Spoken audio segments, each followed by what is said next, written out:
I never meant for her to catch me.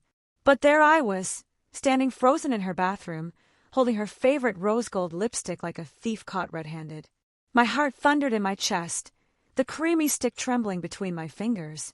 I'd only meant to look, maybe swipe on just a little, just to feel something. And then her voice. Low. Calm. Dangerous. That's a limited edition shade, you know. Hard to find. I turned slowly, shame creeping up my neck like fire. There she was, Lana, leaning against the doorway, arms crossed, eyes locked on me like I was a strange new creature she'd just discovered. Not angry. Not yelling. Just curious.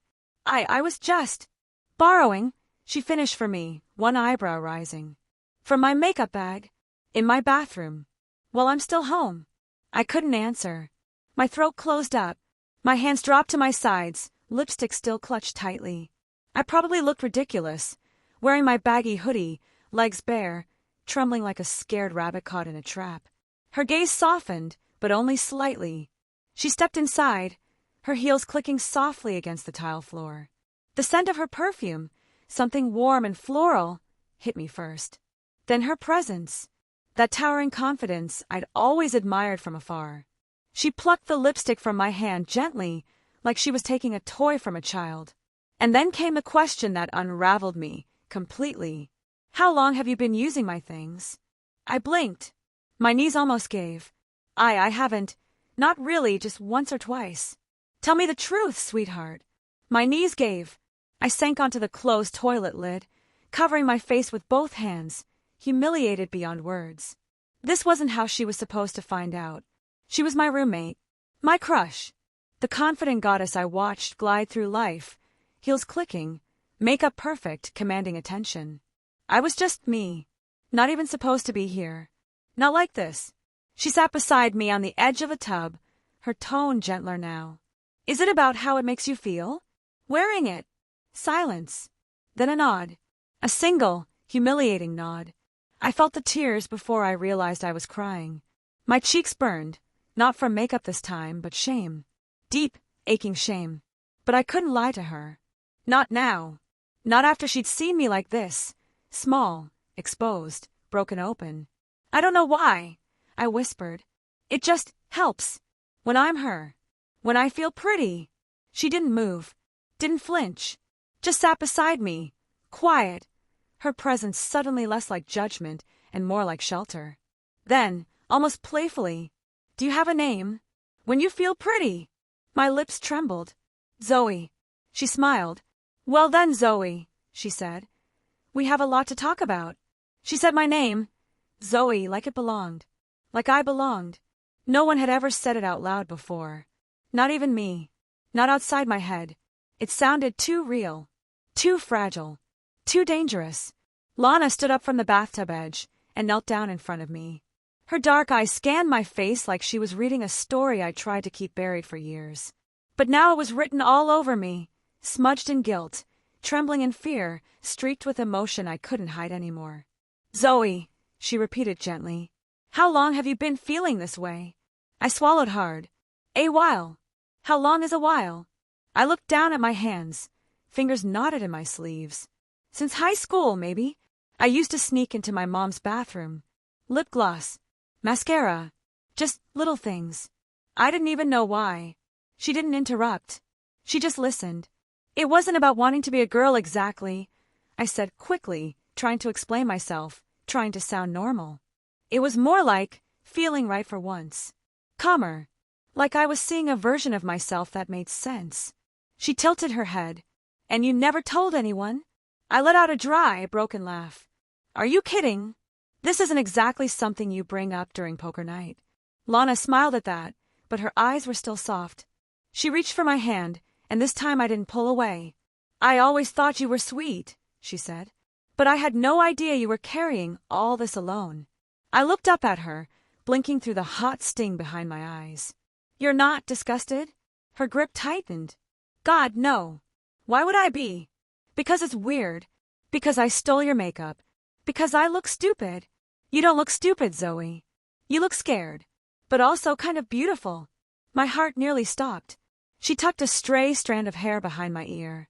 Even though it wasn't styled or done up, even though I probably looked a mess, the way she looked at me in that moment made me feel like I could breathe again. Like maybe I wasn't some broken, shameful secret. I just wanted to try it, I whispered. Just once. I never meant for you to see. But when you weren't home, I'd sneak into your room. Just a little blush here, or lipstick. Then I'd wipe it all off before you got back. She smiled again.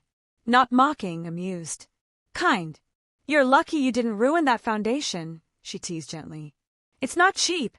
I managed a weak smile through my nerves. I'll buy you more. No need, she said. I think we're past that now. We sat there for a few minutes in silence. The bathroom, once my hiding place, now felt like a confessional. Her presence wrapped around me like a blanket, warm, understanding, and shockingly non-judgmental. Then she stood. Well, she said, clapping her hands lightly. If you're going to borrow my makeup, Zoe, you might as well learn how to use it properly. I blinked. Wait, what? You're clearly interested. You're halfway decent at sneaking around. But if we're doing this, we're doing it right. Come on. Sit up straight. Lana. I'm serious, she grinned. Let me teach you. I followed Lana out of the bathroom and into her bedroom, where light spilled through sheer curtains, casting soft patterns across a vanity cluttered with brushes, palettes, and bottles. The scent of lavender and vanilla lingered in the air, mingling with the faint trace of her perfume. She pulled out a plush stool and motioned for me to sit. Relax, she said, her voice gentle but confident. We're going to take this slow. I settled onto the stool, feeling my heart flutter like a trapped bird. The soft cushions beneath me were a stark contrast to the nervous, knot twisting in my stomach.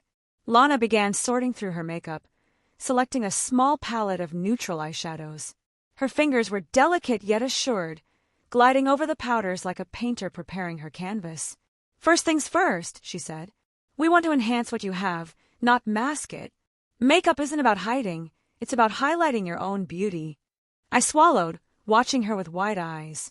Her hand reached for a brush, then hesitated before gently brushing a soft taupe shade across my eyelids. The sensation was featherlight, and I closed my eyes instinctively, savoring the quiet intimacy. See, she whispered, you're already becoming someone new. Someone softer. More you. I opened my eyes to find her studying me, a small, approving smile tugging at her lips. Next came the foundation, a cool cream that Lana applied in slow, even strokes. It felt strange on my skin, like wearing silk for the first time, smoothing away shadows and dullness I'd grown used to. She paused to let me look in the mirror. I barely recognized the face staring back. The contours were sharper, the skin radiant. But beneath it all, the same vulnerable eyes met mine. Beautiful, Lana breathed. Her hand reached out to tuck a stray lock of my hair behind my ear. Her touch sent a warm thrill through me, awakening something I hadn't dared to feel. Then came the lipstick, a soft rose shade. Lana applied it carefully, outlining my lips with a precision that made my pulse quicken. When she finished, she handed me a small mirror. I traced the shape of my mouth, the color vivid and alive. I can't believe that's me, I whispered, voice trembling. She smiled, brushing my cheek lightly with her fingertips. Zoe, this is just the beginning. The next hours passed in a blur of whispered instructions and shared laughter. Lana guided me through posture exercises, showing me how to sit with grace, how to hold my hands delicately, and how to move with lightness. She brought out a wig, soft chestnut curls that framed my face perfectly. When I put it on, the transformation felt almost magical. The weight of the hair settled around my shoulders like a protective cloak. Standing before the full-length mirror, I tried to smile, but the sensation was new, unfamiliar. Look at you, Lana said, eyes shining. You're radiant. Her approval filled me with warmth and a fragile confidence I hadn't known was possible. For the first time, I didn't want to hide. I wanted to be seen. The days that followed blurred together, a slow dance of discovery and surrender. Lana's gentle guidance was constant, her hands teaching me how to move, her eyes watching every hesitant step I took toward becoming Zoe. At first, I felt like a student eager to please, soaking up every lesson with wide, thirsty eyes. But gradually, the dynamic between us shifted. Lana's tone softened, but her commands became firmer, more certain, as if she held the reins not just of my appearance but of my very will. "Keep your chin up, Zoe," she'd say, correcting my posture mid-step. "You're not a boy trying to hide anymore." Sometimes, when I faltered, she'd reach out and gently pull my shoulders back, her fingers warm and steady. I'd feel heat rise in my cheeks, caught between embarrassment and an odd craving to submit, to please her. There was a delicious tension in those moments, a silent conversation where power and vulnerability intertwined.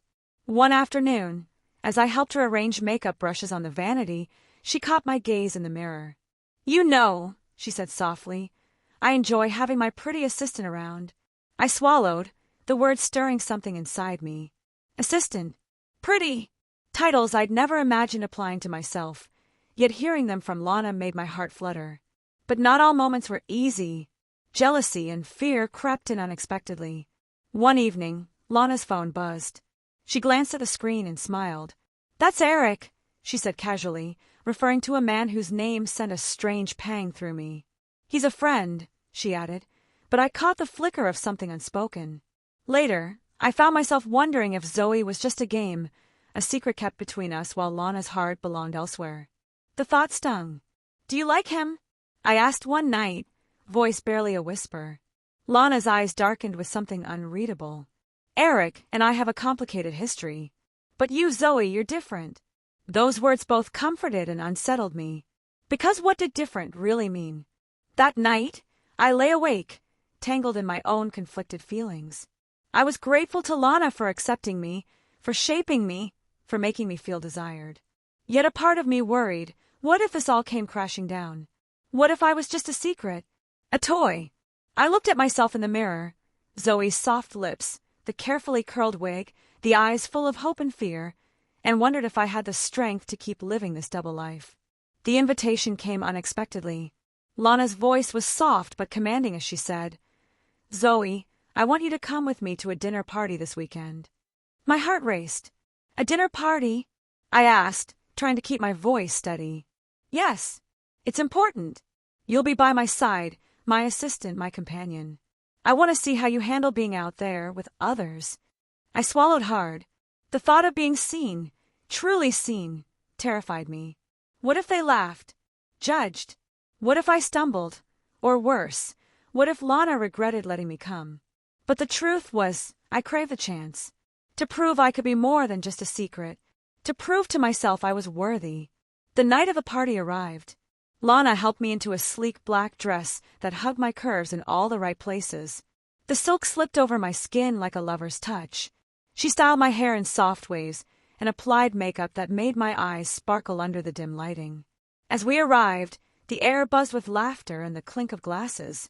I felt the weight of dozens of eyes, some curious, some admiring as we entered. Lana held my hand firmly, guiding me through introductions. Then he appeared, Eric, the man I'd heard about but never met. His gaze landed on me instantly, sharp, assessing, a flicker of surprise crossing his face. Lana smiled coyly. "Eric, meet Zoe, my assistant." He stepped forward, eyes locked on mine. "Pleasure," he said smoothly. I forced a smile, heart pounding. The evening was a whirlwind of emotions. Eric's glances were intense, almost possessive. Lana's attention was unwavering, but she allowed him brief, calculated moments by my side, watching me, testing me. At one point, Eric leaned close and whispered, "She's not what I expected." The words sent a shiver down my spine. Was it admiration? Doubt? Something darker? Later, Lana pulled me aside. "Show him you're mine," she whispered fiercely. "Don't let him forget it." My cheeks flushed as she tightened her grip on my wrist. The night took a turn when Lana playfully tugged at my dress hem, pulling me close. "Kneel," she commanded softly, just loud enough for Eric to hear. My heart hammered. I obeyed, sinking to my knees before her, skirt fanning around me. Eric's eyes widened, and a slow, approving smile spread across his lips. Lana's fingers traced my jawline, her touch both possessive and tender. "You belong to me," she whispered, voice low and commanding. I nodded, overwhelmed by shame, excitement, and a strange sense of pride. Eric clapped slowly. "Impressive," he said. The night ended with Lana calling me Miss Zoe in front of everyone. A title I never expected but somehow embraced. As we left, Lana kissed me softly on the cheek. "Good girl," she murmured.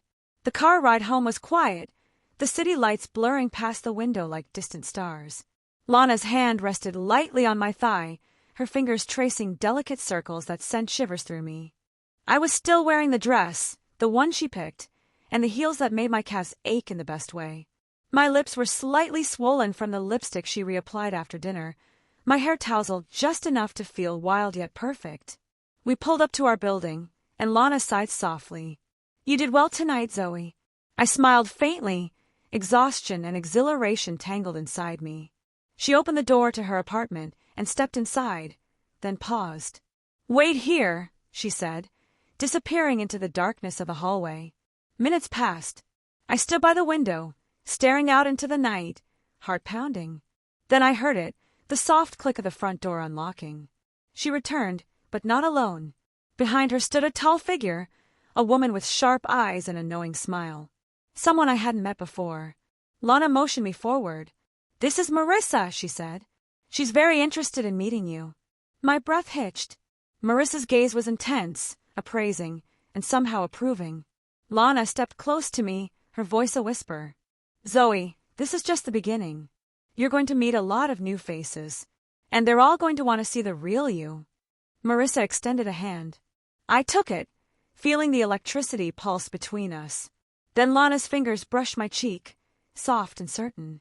"Remember, Zoe," she murmured, "you're mine now." And just as I was about to speak, the door creaked open. A shadow fell across the room. Lana's smile faded slightly. "The final words," she said, chilled me to the bone. "She's here."